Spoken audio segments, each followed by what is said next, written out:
તંત્ર, Indian economy. પ્રસ્તાવના. Introduction. Bharat વિશ્વમાં સાંસ્કૃતિક ભવ્યતા ધરાવતો દેશ છે, જે તેની વિશિષ્ટ લાક્ષણિકતા છે. વિશ્વની સૌથી મોટી લોકશાહી શાસન વ્યવસ્થા ધરાવે છે, જેમાં વિવિધ જાતિ, ધર્મ, ભાષાઓ, સંસ્કૃતિ સાથે વિવિધતામાં એકતાના દર્શન થતા જોવા મળે છે. ભારતમાં દેશનું નામ મહાભારત પુરાણના આદિ પર્વમાં થયેલ ઉલ્લેખ મુજબ રાજા દુષ્યંત અને રાણી શકુંતલાના પુત્ર રાજા ભરતના નામ પરથી રાખવામાં આવ્યું છે. ભારત દેશ ખેતી, ઉદ્યોગ અને વેપાર ક્ષેત્રે સક્ષમ હોવાને કારણે ધનવાન દેશ હતો, જેથી ભારત દેશ ભૂતકાળમાં સોને કી ચિડિયાના નામે ઓળખાતો હતો. ભારતની સમૃદ્ધિથી આકર્ષાઈ ભારત પર ઘણા આક્રમણો થયા, ઘણી ધન સંપત્તિ લૂંટી અને ધીમે ધીમે ભારત પર સત્તા પણ હાંસલ કરી. વર્ષ 1526થી 1858 એટલે કે 16મી સદીની શરૂઆતથી 19મી સદીના મધ્ય સુધી મુગલ સામ્રાજ્યનું શાસન પૂર્ણ અથવા આંશિકપણે ભારત દેશ પર ચાલુ રહ્યું.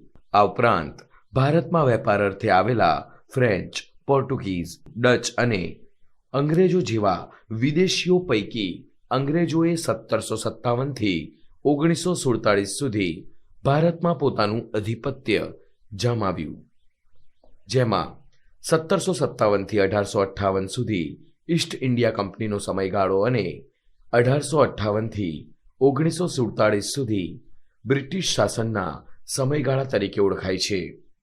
આમ અંગ્રેજોએ ભારત દેશ પર 18મી સદીના મધ્યથી 20મી સદીના મધ્ય સુધી પોતાનું સામ્રાજ્ય આંશિક અથવા પૂર્ણપણે ચલાવ્યું અને અંતે 15મી ઓગસ્ટ 1947ના રોજથી ભારત સ્વતંત્ર દેશ તરીકે પ્રસ્થાપિત થયો. પ્રાચીન ભારત. પ્રાચીન ભારત એટલે હિન્દુસ્તાન. હિન્દુસ્તાનમાં વિશ્વની બે મહાન પ્રાચીન સંસ્કૃતિઓ સિંધુ ખીણની સંસ્કૃતિ અને આર્ય સંસ્કૃતિનો સમન્વય હતો. આ દેશ વિશ્વની સૌથી પ્રાચીન સંસ્કૃતિઓ ધરાવતા દેશો પૈકીનો દેશ છે, એવું હડપ્પા અને મોહેન્જો-દડો નામના સ્થળેથી મળી આવેલ સંસ્કૃતિના અવશેષો પરથી સાબિત થાય છે. પ્રાચીન ભારતની આર્થિક સમૃદ્ધિ વિશ્વના દેશોની આંખોને આજી દે તેવી છે. તેના કારણે વિશ્વમાં ભારત પ્રાચીન સમયથી ખેતીની વૈવિધ્યતા અને આધુનિકતા ધરાવતો દેશ હતો. ભારતના ખેડૂતો સાહસિક અને સમૃદ્ધ હતા, જ્યારે ભારતના ઉદ્યોગો પણ કોઈ દ્રષ્ટિકોણથી નીચા ઉતરતા ન હતા. એક સમયે ભારતના ઉદ્યોગોનો વિશ્વમાં ડંકો વાગતો હતો. ભારત કાપડ ઉદ્યોગ, શણ ઉદ્યોગ, કોલસા ઉદ્યોગ, ગળી ઉદ્યોગ, ચા ઉદ્યોગ, કોફી ઉદ્યોગ, રબર ઉદ્યોગ એમ વિવિધ ઔદ્યોગિક ક્ષેત્રે વિકસિત હતું, જેમાં ભારત સુતરાઉ કાપડના ઉત્પાદન અને નિકાસ ક્ષેત્રે અગ્રેસર હતું. જ્યારે ત્રીજા પક્ષે ભારતનો વેપાર વિશ્વ પ્રસિદ્ધિ પામી ચૂક્યો હતો. પ્રાચીન સમયમાં વિદેશ જવા માટેની ખૂબ અગવડતાઓ હોવા છતાં ભારતના વેપારીઓ જળમાર્ગે વિશ્વના દેશોમાં ભારતના મરી મસાલા, તજ તેજાના, સુતરાઉ કાપડ, મલમલ કાપડ તેમજ ગરમ કાપડ વગેરેનું વેચાણ કરતા અને અઢળક નાણાંનું સર્જન કરતા હતા. આમ સરવાળે એમ કહી શકાતું કે ભારત ખેતી ઉદ્યોગ અને વેપાર ક્ષેત્રે વિકસિત હતો, જે આર્થિક સંપન્નતાનું પ્રતીક હતું. રોજગારીનું માળખું. પ્રાચીન ભારત ખેતી પ્રધાન દેશ હતો, તેમ છતાં પ્રાચીન ભારત ખેતી ઉપરાંત ઉદ્યોગોની દ્રષ્ટિએ સમૃદ્ધ હતો. ભારતની મોટાભાગની વસ્તી ખેતી પર નપતી હતી અને દેશ મુખ્યત્વે ગ્રામ અર્થતંત્ર પર આધારિત હતો. ખેતી. ભારતની ખેતી ખૂબ વૈવિધ્યપૂર્ણ અને સમૃદ્ધ હતી, જેના કારણે ગ્રામ્ય વિસ્તારો સ્વાવલંબી હતા. ગ્રામ્ય વસ્તી પોતાની જરૂરિયાતની વસ્તુઓ જેવી કે અનાજ, શાકભાજી, ફળફળાદી, કપડાં, પગરખાં, પશુપાલન અને ખેતીજન્ય વસ્તુઓનું ઉત્પાદન કરતા હતા, જેના કારણે તેઓનું જીવન ખૂબ સુખાકારીવાળું હતું. ઉદ્યોગો. ઇતિહાસકાર ટી રાયચૌધરીના મત મુજબ 19મી સદીના પહેલા ભારત ઔદ્યોગિક પેદાશોનું ઉત્પાદન કરનાર અગ્રગણ્ય દેશ હતો. ભારત મુખ્યત્વે સુતરાઉ અને મલમલ કાપડની નિકાસ કરતો હતો. આ ઉપરાંત કાચું રેશમ, ગરમ કપડાં, શાલ, તાડપત્રીઓ, મૂર્તિઓ, ગળી વગેરેનું ઉત્પાદન અને નિકાસ ભારતમાંથી કરવામાં આવતી હતી. સેવા. લગભગ ઈસવીસન પૂર્વે 600ના પ્રાચીન ભારતમાં વિવિધ ચિહ્નોવાળા સિક્કા બનાવવામાં આવતા હતા. ખાસ કરીને આ સમયમાં વિવિધ વેપારીઓ ગતિવિધિઓ તેમજ શહેરી વિકાસ માટે સીમાચિહ્નરૂપ કામકાજ કરવામાં આવ્યું. રાજકીય એકતા, સામર્થ્ય તેમજ સૈન્ય સુરક્ષાને કારણે ખેત ઉત્પાદકતામાં અને વેપારમાં અસાધારણ વૃદ્ધિ નોંધવામાં આવી. ઉદાહરણ: લોથલ ખાતે મળેલ નગર વ્યવસ્થાના પુરાવાઓ. રાષ્ટ્રીય આવક, આર્થિક સમૃદ્ધિ. આર્થિક ઇતિહાસકાર અંગુસ મેડિસનના જણાવ્યા પ્રમાણે ભારત વિશ્વનું સૌથી મોટું અર્થતંત્ર હતું. મૌર્ય રાજાના સમયગાળામાં ભારતીય અર્થતંત્રમાં ઘણા અગત્યના અને વિકાસલક્ષી નિર્ણયો લેવામાં આવ્યા અને આ એક એવો સમય હતો જ્યારે આખું ભારત એક રાજાના નેજા હેઠળ આવ્યું. 16મી સદીના મુગલ શાસન દરમિયાન ભારતીય અર્થતંત્ર વિશ્વના આવકના 25% આવક ધરાવતું હતું. 17મી સદીના અંત સુધીમાં મુગલ શાસન વિકાસ પામ્યું અને દક્ષિણ એશિયાનું 90% શાસન તેમની સત્તામાં આવ્યું, જેના કારણે એક સમાન કરવેરા અને જકાત નાખવામાં આવી. વર્ષ ઈસવીસન 1700માં ઔરંગઝેબના શાસનકાળ દરમિયાન ભારતની રાષ્ટ્રીય આવક 10 કરોડ પાઉન્ડ થઈ હતી અને ત્યારબાદ વિદેશી પ્રજાનું ભારત દેશમાં વેપાર અર્થે આગમન થયું. આમ ભારતના તમામ ક્ષેત્રોમાં સુવર્ણકાળના લક્ષણો જોવામાં આવતા હતા.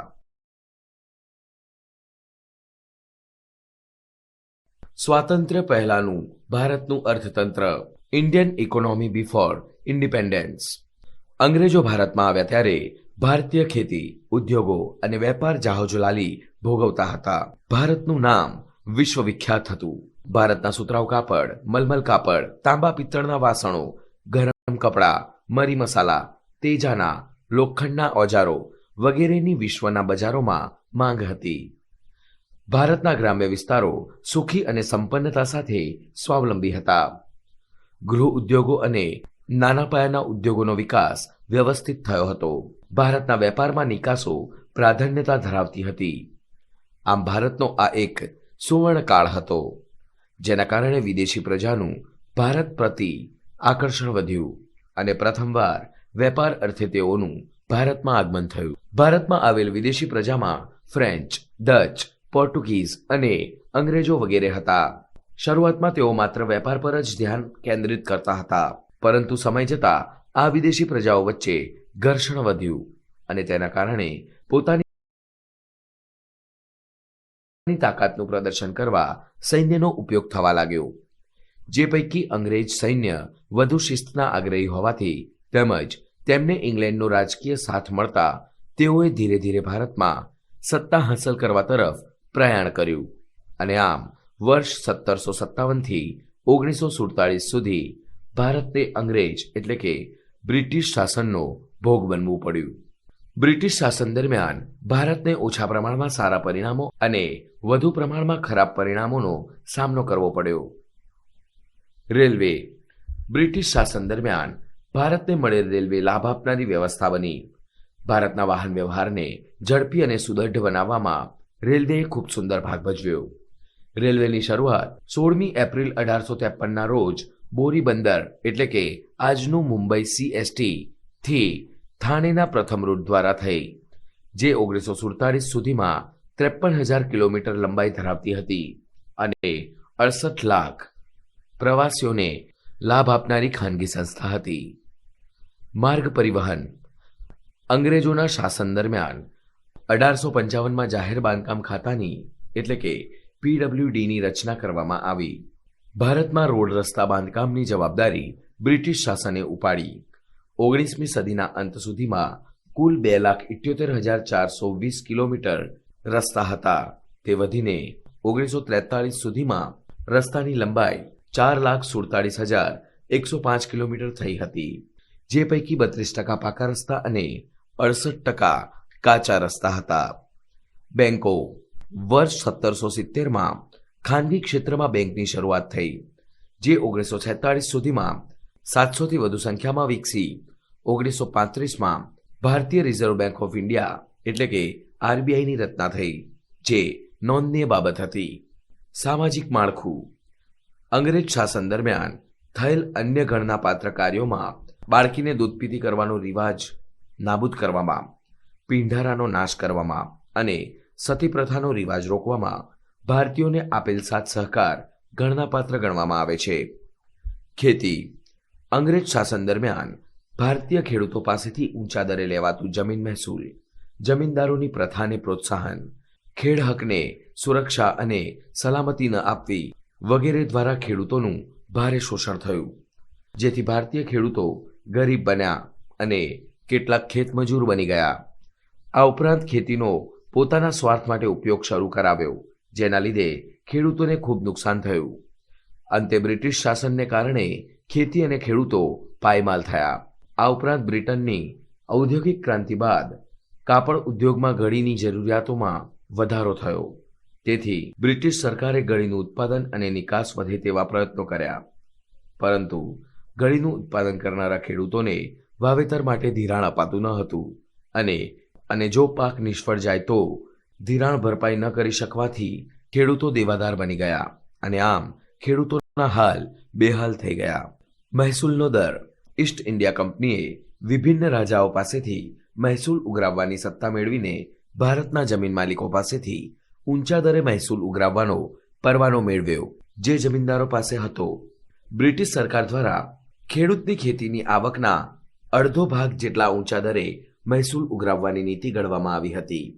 આ ઉપરાંત મહેસૂલ ઉઘરાવવામાં બ્રિટિશ સરકાર જુલ્મી હતી.